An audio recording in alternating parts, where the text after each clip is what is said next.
सती सुभैमा सुमित सती सुभैमा।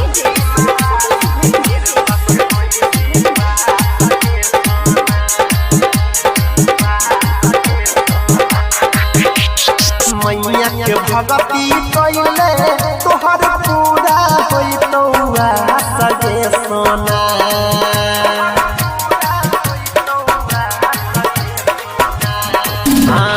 मैया के भगती कइले तोहर पूरा होइतौआ सजे सोना। गे सोना पूरा होइतौआ सजे सोना। गे सोना बिना वाली के कृपा से होई भी पास गे सोना। गे सोना हंसा वाली के कृपा से होई भी पास गे सोना। मैया के पूजा कइले तोहर पूरा होइतौआ सगे सोना। गे सोना पूरा होइतौआ सगे सोना। गे सोना बिना वाली के कृपा से होई भी पास गे सोना। गे सोना बिना वाली के कृपा से होई भी पास गे सोना। वीरेंद्र दीवाना करहारा पछियारी टोल। डीजे रविंद्र शर्मा करहारा पछियारी टोल। डीजे सुमित सती सुभैमा सुमित सती सुभैमा। अभी आप सुन रहे हैं करहारा पछियारी टोल से। विद्या के दाता छियै सरस्वती माता। ज्ञान सह तोरा जरनिया जोइर देतो नाता।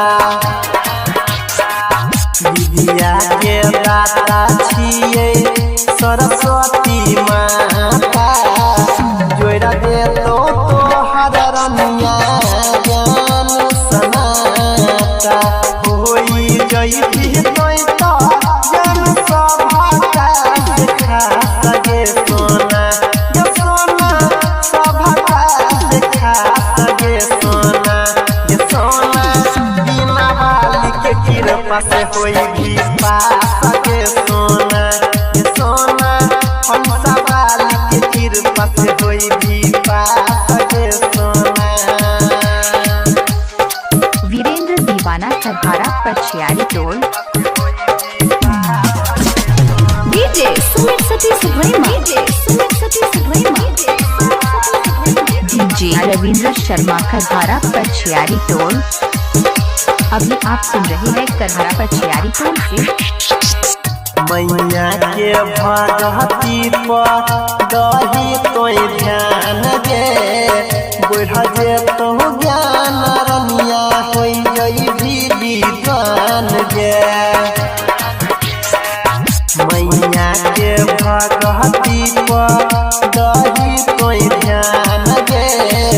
बढ़ जई तो ज्ञान रनिया होई जई भी विद्वान गे। कहै छौ हम लसानी कइले कोई विश्वास गे सोना। गे सोना कइले कोई विश्वास गे सोना। गे सोना बिना वाली के कृपा से होई भी पास गे सोना। गे सोना बिना वाली के कृपा से होई जई भी पास गे सोना। वीरेंद्र दीवाना करहारा पछियारी टोल।